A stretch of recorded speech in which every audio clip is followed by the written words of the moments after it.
नमस्कार दोस्तों, शनि हिंदी कहानियां में आपका हार्दिक स्वागत है। आज हम आपके लिए लेकर आए हैं हिंदी साहित्य के महान लेखक मुंशी प्रेमचंद की एक और प्रसिद्ध कहानी गरीब की हाय। तो चलिए कहानी की शुरुआत करते हैं। मुंशी राम सेवक गुस्से में भौहें चढ़ाए घर से निकले और बड़बड़ाए, इस तरह जीने से तो मर जाना ही अच्छा। सोचिए, अगर मृत्यु सच में ऐसे हर निमंत्रण को स्वीकार कर लेती तो यह दुनिया कब की वीरान हो चुकी होती। राम सेवक चांदपुर गांव के जाने माने रईस थे। रईसी के सारे ठाट बाट उनमें मौजूद थे और इंसानी कमजोरियां उनके जीवन का हिस्सा बन चुकी थीं। हर रोज उन्हें मुसाफिर खाने के आंगन में एक पुराने नीम के पेड़ के नीचे अपनी टूटी फूटी चौकी पर बैठे देखा जा सकता था। उनके सामने एक बस्ता खुला रहता, मगर किसी ने उन्हें कभी अदालत में बहस करते या मुकदमों की पैरवी करते नहीं देखा। इसके बावजूद लोग उन्हें इज्जत से मुख्तार साहब कहकर पुकारते थे। चाहे तूफान आए, मुसलधार बारिश हो या ओले गिरे, मुख्तार साहब अपनी जगह से टस से मस नहीं होते। जब वह कचहरी के लिए निकलते तो देहाती लोग उनके साथ झुंड बनाकर चलते।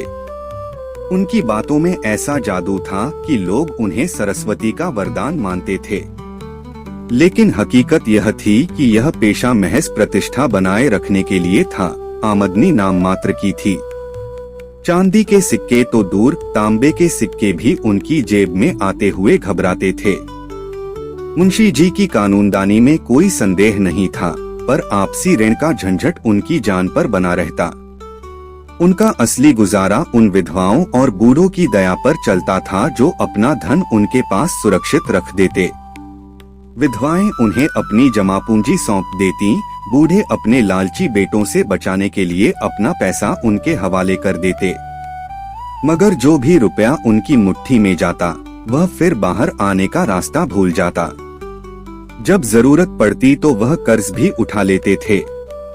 आखिर बिना कर्ज लिए भी किसी का काम चलता है भला।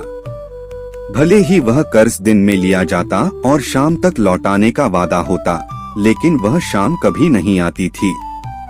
यही सब बातें मुंशी जी के सुख चैन में खलल डालती थीं।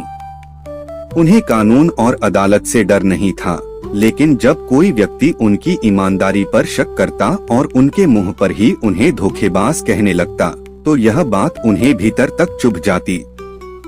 ऐसी घटनाएं अक्सर होती थीं। हर गांव में कुछ लोग होते हैं जिन्हें दूसरों को बदनाम करने में ही मजा आता है। ऐसे ही एक दिन एक कुंजड़िन सब्जी बेचने वाली ने उनके घर में आकर चिल्लाना शुरू कर दिया, मुख्तार साहब, मेरे पैसे कब दोगे? सालों हो गए तुमने उधार लिया था। मुंशी जी को यह सुनकर बड़ा गुस्सा आया। वर्षों से वह उसी से सब्जी खरीदते आ रहे थे। अगर कुछ पैसे बकाया रह गए थे तो उसे सब्र करना चाहिए था। आखिर पैसे तो कभी न कभी मिल ही जाते, लेकिन वह मूर्ख औरत इतनी जल्दी तंग आ गई कि केवल कुछ पैसों के लिए उनकी इज्जत नीलाम कर डाली। इससे तिलमिलाकर मुंशी जी को सच में लगने लगा कि जीने से अच्छा है मर जाना। इसी गांव में मूंगा नाम की एक विधवा ब्राह्मणी भी रहती थी। उसका पति फौज में हवलदार था और युद्ध में मारा गया था। सरकार ने बहादुरी के इनाम के तौर पर उसे 500 रुपए दिए थे। नाजुक समय था, अकेली स्त्री थी, इसलिए उसने रुपए सुरक्षित रखने के लिए मुंशी जी को दिए और हर महीने थोड़ा थोड़ा निकालकर अपना गुजारा करने लगी। शुरुआत में तो मुंशी जी ने पूरी ईमानदारी से उसका ख्याल रखा, लेकिन जैसे जैसे साल बीतते गए और मूंगा की उम्र बढ़ने लगी, वैसे वैसे उन्हें चिंता होने लगी, यह औरत मरती क्यों नहीं? कहीं यह सारा धन ही न निकाल ले। एक दिन उन्होंने चिढ़कर कह ही दिया, मूंगा, तुम्हें मरना है कि नहीं? साफ साफ बताओ ताकि मैं अपने मरने की तैयारी करूं। यह सुनते ही मूंगा की आंखें खुल गईं। उसे एहसास हुआ कि वह कितनी बड़ी भूल कर चुकी है। वह सख्त लहजे में बोली, मेरा हिसाब कर दो। मुंशी जी के पास हिसाब तैयार था, अमानत में अब एक भी कौड़ी नहीं बची थी। लेकिन मूंगा अड़ गई, मेरे 250 रुपए तुमने दबा रखे हैं। मैं एक कौड़ी भी नहीं छोड़ूंगी, पर अनाथ की आवाज अक्सर बेअसर होती है। ना कोई दस्तावेज, ना कोई गवाही, अदालत में उसका कोई जोर नहीं था। लेकिन गांव की पंचायत से उसे उम्मीद थी। पंचायत बुलाई गई। गांव के कई लोग इकट्ठा हुए। मुंशी जी नियत के कितने भी साफ हों, लेकिन पंचायत के सामने उन्हें सफाई देनी ही पड़ी। वह खड़े हुए और बोले, भाइयों, आप सब सत्यनारायण के भक्त हैं, कुलीन हैं, मेरे लिए आदरणीय हैं। आप ही सोचिए, क्या मैं सच में इस अनाथ विधवा स्त्री के पैसे हड़पने वाला आदमी हूँ? अब आगे क्या हुआ?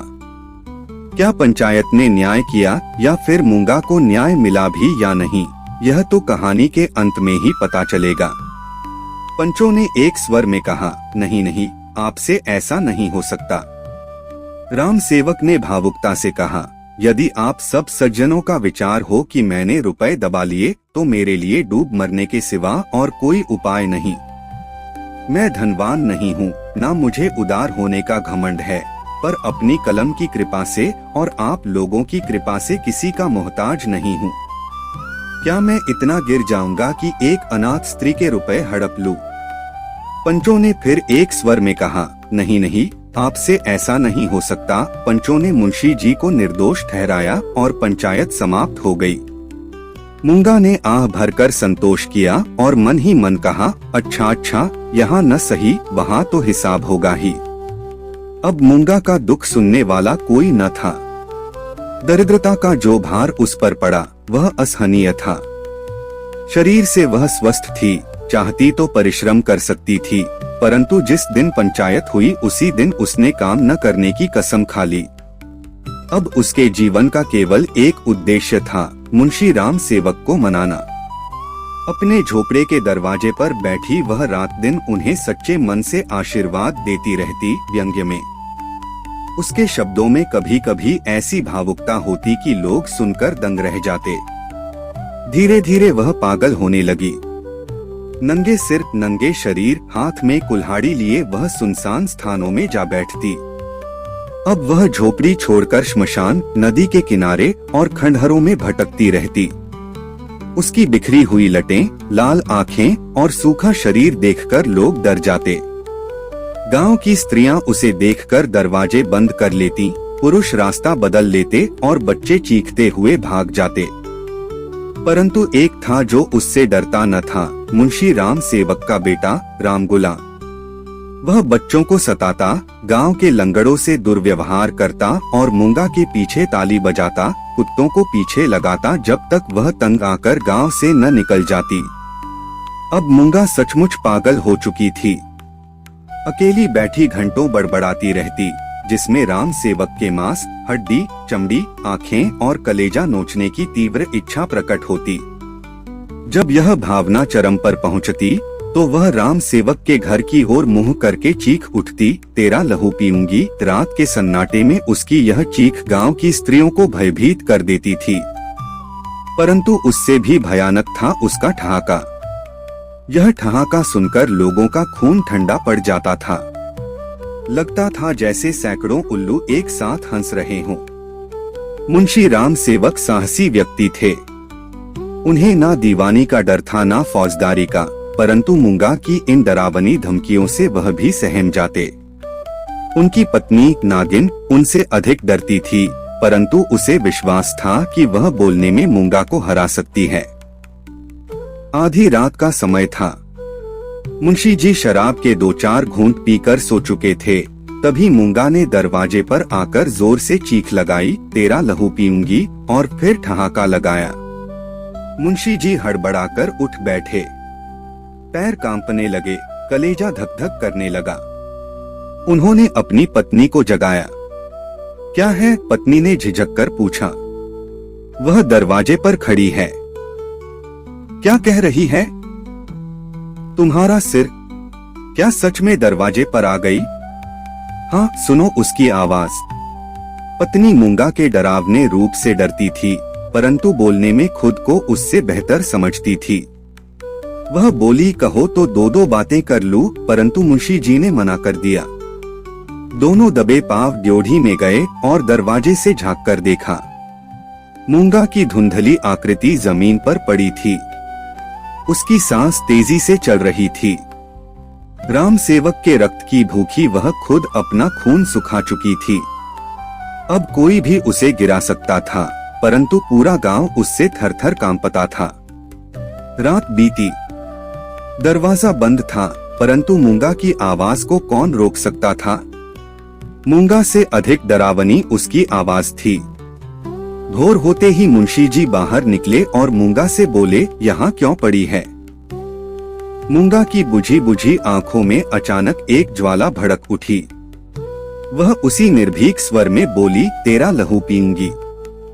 नागिन पत्नी ने बल खाकर कहा, तेरा मुंह झुलस दूंगी। पर नागिन के शब्द मूंगा पर वैसे ही बेअसर रहे जैसे पत्थर पर पानी की बूंदें। मूंगा ने जोर से ठहाका लगाया और इस ठहाके की गूंज से नागिन जैसे भीतर तक कांप गई। हंसी के सामने अक्सर शब्द हार जाते हैं। मुंशी जी ने कड़क कर कहा, यहाँ से उठ जा। मूंगा ने निर्भयता से उत्तर दिया, नहीं उठूंगी। कब तक पड़ी रहेगी? तेरा लहू पीकर जाऊंगी। मुंशी जी की प्रखर लेखनी यहाँ निस्तेज पड़ गई। नागिन की तीखी जबान फीकी हो गई। दोनों भीतर जाकर सोचने लगे, यह बला कैसे टलेगी। मूंगा ने मुंशी जी के दरवाजे पर धरना दे दिया है। लोगों के लिए यह दृश्य किसी तमाशे से कम न था। धीरे धीरे भीड़ इकट्ठी हो गई।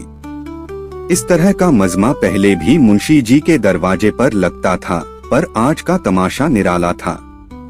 राम गुलाम को यह भीड़ फूटी आंखों नहीं सुहाती थी। उसका मन एक दुष्ट योजना में उलझ गया। उसने घर की दुधारू गाय का गोबर घोला और अचानक मूंगा पर उड़ेल दिया। छींटे कुछ दर्शकों पर भी पड़े। भीड़ हड़बड़ाकर इधर उधर भाग गई। कुछ लोग व्यंग्य करते बोले, यह मुंशी राम सेवक का दरवाजा है, यहाँ इस तरह की खातिरदारी आम बात है। राम गुलाम अपनी इस चालाकी पर घर में जाकर खूब हंसा। ताली पीट पीट कर अपनी शैतानी पर खुद ही मुग्ध हुआ। मुंशी जी ने भी उसके इस चतुराई भरे काम पर उसकी पीठ ठोकी, पर मूंगा ज्यों की त्यों बैठी रही। दोपहर बीत गई, पर उसने अन्नजल को हाथ नहीं लगाया। गांव के चौधरी ने मनाने की कोशिश की, मुंशी जी ने हाथ तक जोड़ दिए, पर मूंगा की आंखों में जैसे पत्थर जम गया था। रात होते होते उसकी आवाज मध्यम पड़ गई। अब उसकी गरजती हुई चीखें नहीं गूंजती थीं, ना ही वह ठहाके लगाती थी। सुबह होते ही जब दरवाजा खोला गया तो मूंगा निर्जीव पड़ी थी। उसके होठों पर अब भी एक फीकी सी मुस्कान थी, मानो मरते मरते भी उसने अपना प्रतिशोध पूरा कर लिया हो। गांव में सनसनी फैल गई। मुंशी राम सेवक का बचा खुचा सम्मान भी मिट्टी में मिल गया। अब कोई भी उनके हाथ का पानी तक नहीं पीता। कोई नाई उनकी हजामत बनाने को तैयार ना था, ना धोबी उनके कपड़े धोने को। समाज ने उन्हें अछूत करार दे दिया था। मुंशी जी ने अपने को कुतर्कों से समझाने की कोशिश की, क्या हुआ जो नाई हजामत नहीं बनाएगा। दाढ़ी तो पुरुष की शोभा होती है। धोबी कपड़े नहीं धोएगा तो क्या हुआ, साबुन से खुद धो लेंगे। पर रात होते होते उनके सारे तर्क ढहने लगे। अपने ही बनाए नियमों और सिद्धांतों की दीवारें उन पर गिरने लगीं। मूंगा का मृत चेहरा उनकी आंखों के सामने घूमने लगा। वह जानते थे कि मूंगा जीते जी तो उन्हें कुछ ना कर सकी, पर मरकर उसने उनका सब कुछ छीन लिया था, उनका आत्मसम्मान, उनका मान सम्मान और सबसे अधिक उनका मानसिक संतुलन। रात गहरा रही थी, पर मुंशी जी और उनके परिवार पर जैसे डर ने कब्जा कर लिया था। भय के कारण उनका कोई भी दरवाजा बंद करने की हिम्मत नहीं कर पा रहा था। आखिर नागिन ने कांपते हाथों में दिया उठाया। मुंशी जी ने कुल्हाड़ी और राम गुलाम ने गड़ासा। तीनों लोग डरते झिझकते दरवाजे तक पहुँचे। मुंशी जी ने अपनी बहादुरी दिखाने के लिए जैसे ही बाहर झांकने की कोशिश की, नागिन ने उन्हें झट से अंदर खींच लिया। झुंझलाकर बोली, तुम्हारा यही लड़कपन तो अच्छा नहीं। खैर किसी तरह तीनों रसोई में पहुँचे और खाना पकाने लगे, मगर मूंगा उनके ज़हन में घर कर चुकी थी। अपनी परछाई को भी वे मूंगा की भूतिया छाया समझने लगे।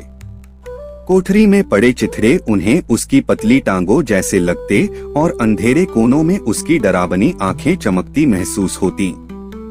तभी एक चूहे ने उन पुराने कपड़ों में हलचल मचाई। नागिन घबरा गई और चीख उठी। मुंशी जी बदहवास होकर दरवाजे की ओर लपके, राम गुलाम उनके पैरों से लिपट गया। पर यह सिर्फ एक चूहा था। नागिन ने तंज कसा, रहने भी दो, देख ली तुम्हारी मर्दानगी। मुंशी जी अपनी साख बचाने के लिए गरजे, डर की क्या बात थी? मूंगा मर चुकी है, क्या वह यहाँ बैठी है? परंतु भीतर ही भीतर उनका आत्मविश्वास चकनाचूर हो चुका था। रात के अंधेरे में जब चारों ओर सन्नाटा छा गया तो नागिन अचानक चीखते हुए उठी। उसकी आंखों के सामने लाल लाल आंखों वाली, नुकीले दांतों वाली मूंगा आकर बैठ गई थी। डर के मारे वह बावली की तरह भागी और आंगन में चित्त गिर पड़ी। पसीने से तरबतर उसकी हालत बिगड़ती जा रही थी। मुंशी जी उसकी चीख सुनकर उठे, पर डर के मारे आंखें खोलने की हिम्मत न हुई। हाथों से दरवाजा टटोल रहे थे। किसी तरह बाहर आए और नागिन को बेहोशी की हालत में पाया। सारी रात वह अचेत पड़ी रही। सुबह तक उसे तेज बुखार हो गया। शाम होते होते सन्निपात चढ़ गया और आधी रात के समय जब गांव गहरी नींद में था, नागिन इस दुनिया से चली गई। अब मुंशी जी पर दुख के साथ साथ समाज का भी प्रहार हुआ। गांव वालों ने उन्हें हत्यारा कहकर दरवाजा बंद कर लिया। कोई उनकी पत्नी की लाश तक उठाने नहीं आया। जब कोई सहारा ना मिला तो वह खुद नागिन के शव को ठेला गाड़ी पर लादकर गंगा घाट की ओर चल पड़े। उनके साथ बस एक ही व्यक्ति था, उनका पुत्र राम गुलाम। पर इस बेइज्जती से भी मूंगा का प्रेत पीछा नहीं छोड़ रहा था। गांव के लोग अब भी उनके घर की ओर देखना भी पसंद नहीं करते थे। अकेलेपन, डर और मानसिक संताप ने मुंशी जी को भीतर से तोड़ दिया। 14 दिनों तक घर में सन्नाटा पसरा रहा। आखिरकार मुंशी जी ने सोचा कि कचहरी जाकर अपने पुराने दिनों की तरह खुद को व्यस्त रखेंगे। वहां पहुंचते ही उनकी उम्मीदों पर पानी फिर गया। उनके वर्षों पुराने मुवक्किल तक उनसे कतराने लगे। उनके सामने रमजान नाम का एक नया अनाड़ी वकील मुवक्किलों से घिरा हुआ था। अब मुंशी जी समझ चुके थे कि उनका समय खत्म हो गया है। कुछ महीनों बाद वह गांव से गायब हो गए। कई साल बाद गांव में एक साधु आया जिसकी शक्ल मुंशी राम सेवक से काफी मिलती थी। लोग उसकी ओर देखकर कानाफूसी करने लगे। उसी रात मुंशी जी का घर जलकर राख हो गया। राम गुलाम, जिसे अपनी मां की मौत का भी गम न था, अपराध की दुनिया में उतर चुका था। उसने एक किसान के खेत से मूली उखाड़ी तो किसान ने उसे पीट दिया। बदले की आग में उसने उस किसान के चने के खलिहान में आग लगा दी। जब पुलिस ने छानबीन की तो वह पकड़ा गया। आज वह चुनार के रिफॉर्मेटरी स्कूल में अपने गुनाहों की सजा काट रहा है। इस तरह एक मूंगा का डर और एक छोटे से अन्याय ने पूरे परिवार को तबाह कर दिया। भय एक अदृश्य शक्ति है जो इंसान की सबसे बड़ी कमजोरी बन जाती है। मूंगा ने जीते जी कुछ नहीं किया, पर मरकर उसने सबको खत्म कर दिया। दोस्तों, अगर इस कहानी ने आपके दिल को छुआ हो तो इसे लाइक करें, अपने विचार कमेंट में बताएं और शनि हिंदी कहानियां चैनल को सब्सक्राइब करना ना भूलें। अगली कहानी में फिर मिलेंगे, तब तक के लिए धन्यवाद।